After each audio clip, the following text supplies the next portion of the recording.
ಸಾಗರ ಸಮೀಪದ ಭೀಮನಕೋಣೆಯ ಕವಿಕಾವ್ಯ ಟ್ರಸ್ಟ್ ಮತ್ತು ಚರಕ ಮಹಿಳಾ ವಿವಿಧೋದ್ದೇಶ ಕೈಗಾರಿಕಾ ಸಹಕಾರ ಸಂಘದ ವತಿಯಿಂದ ಫೆಬ್ರವರಿ 15 ಮತ್ತು 16ರಂದು ಹೊನ್ನೇಸರದ ಶ್ರಮಜೀವಿ ಆಶ್ರಮದಲ್ಲಿ ಚರಕ ಉತ್ಸವ 2025 ಹಮ್ಮಿಕೊಳ್ಳಲಾಗಿದೆ ಎಂದು ಚರಕ ಸಂಸ್ಥೆ ಕಾರ್ಯದರ್ಶಿ ರಮೇಶ್ ತಿಳಿಸಿದರು.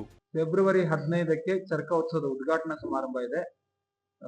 ಶ್ರೀಯುತ ಅರುಣ್ ಚಕ್ರವರ್ತಿ ಅವರು ಭಾಗವಹಿಸ್ತಾರೆ. ಇವರು ಹೆಚ್ಚುವರಿ ಪೊಲೀಸ್ ಮಹಾನಿರ್ದೇಶಕರು ಬೆಂಗಳೂರು.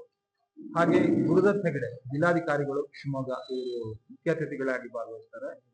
ಹಾಗೆ ಶ್ರೀಯುತ ಹೊನಕೆರೆ ನಂಜುಂಡೇಗೌಡ ಹಿರಿಯ ಪತ್ರಕರ್ತರು ಇವರು ಕೂಡ ಈ ಕಾರ್ಯಕ್ರಮದಲ್ಲಿ ಉಪಸ್ಥಿತರಿದ್ದಾರೆ.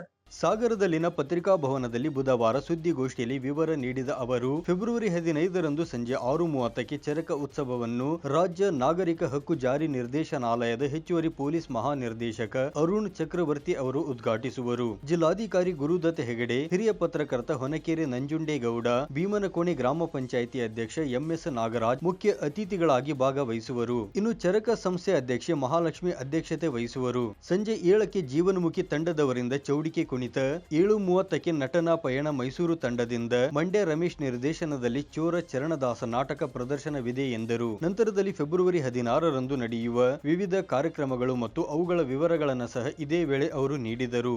ನಾವು ಸಿದ್ಧ ವಸ್ತುಗಳ ಜೊತೆಗೆ ಮುಂದಿನ ದಿನಗಳಲ್ಲಿ ಬಟ್ಟೆಗಳನ್ನು ಜಾಸ್ತಿ ವ್ಯಾಪಾರ ಮಾಡಬೇಕು ಅಂತ ಯೋಚನೆ ಮಾಡಿದ್ದೀವಿ. ಇಷ್ಟು ವರ್ಷ ನಮ್ಗೆ ಬಟ್ಟೆ ಸಾಕಾಗ್ತಾ ಇರ್ಲಿಲ್ಲ ನಮ್ಮ ಉತ್ಪಾದನೆಗೆ.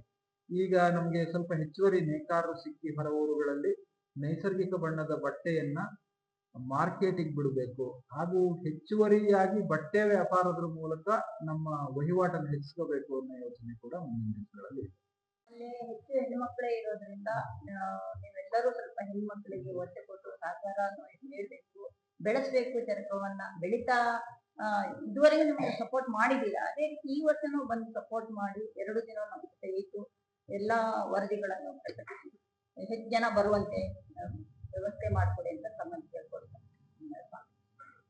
ಸುದ್ದಿಗೋಷ್ಠಿಯಲ್ಲಿ ಚರಕ ಸಂಸ್ಥೆಯ ಅಧ್ಯಕ್ಷೆ ಮಹಾಲಕ್ಷ್ಮಿ, ಕವಿ ಕಾವ್ಯ ಟ್ರಸ್ಟ್ ಕಾರ್ಯದರ್ಶಿ ಇಂದು ಕುಮಾರ್ ಜಿ, ಚಂದ್ರಕಲಾ, ಗಿರಿಜಾ ಹಾಜರಿದ್ದರು.